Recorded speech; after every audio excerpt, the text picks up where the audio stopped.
Assalamualaikum warahmatullahi wabarakatuh. Perkenalkan, nama saya Dwi Matika, nomor absen 8 dari kelas 12 AKM 2. Di sini saya akan bercerita tentang akhir zaman praaksara, bagaimana akhir zaman praaksara itu terjadi dan bagaimana prasejarah telah dimulai. Selamat menonton. Pengertian praaksara. Masa praaksara yang sering juga disebut sebagai masa Nirleka merupakan suatu masa saat manusia purba belum mengenal tulisan.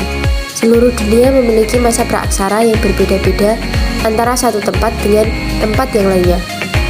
Sebutan masa praaksara ada untuk menggantikan masa prasejarah yang dirasa kurang tepat karena meskipun belum mengenal tulisan, manusia purba yang hidup pada masa tersebut sudah memiliki sejarah serta telah menghasilkan kebudayaan.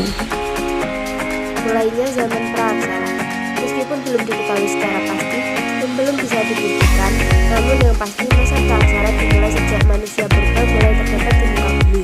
Pada zaman Mesozoikum atau Kainozoikum yang terjadi kurang lebih 65 juta tahun yang lalu, bumi sudah mulai stabil, sehingga kehidupan semakin berkembang. Mesozoikum dibagi menjadi dua, yaitu zaman tersier atau zaman ketiga serta zaman kuarter atau zaman keempat. Pada zaman tersier, binatang besar mulai berkurang tergantikan oleh jenis-jenis binatang menyusu seperti kera.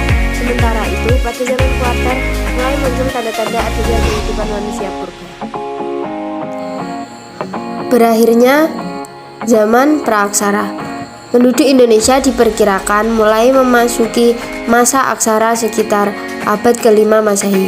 Hal itu dihubungkan dengan temuan prasasti peninggalan kerajaan tua seperti Kerajaan Kutai di Muarakaman, Kalimantan Timur. Berakhirnya zaman praaksara Indonesia terbilang lebih lambat bila dibandingkan dengan wilayah lain, misalnya Mesir, Mesopotamia yang sudah mengenal sekitar 3000 sebelum Masehi. Kendati begitu, hingga saat ini para ahli belum dapat memastikan secara pasti kapan waktu ketika bumi mulai dihuni oleh manusia. Jika merujuk pada masa evolusi, proses itu diperkirakan berlangsung selama sekitar 2500 juta tahun yang lalu.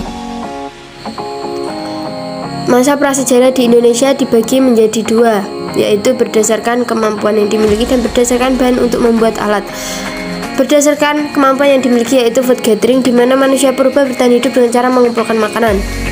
Yang kedua, food producing, yaitu di mana manusia purba bertahan hidup dengan cara memproduksi makanannya sendiri. Berdasarkan bahan untuk membuat alat, yaitu zaman batu, di mana manusia purba membuat semua alat-alatnya menggunakan batu.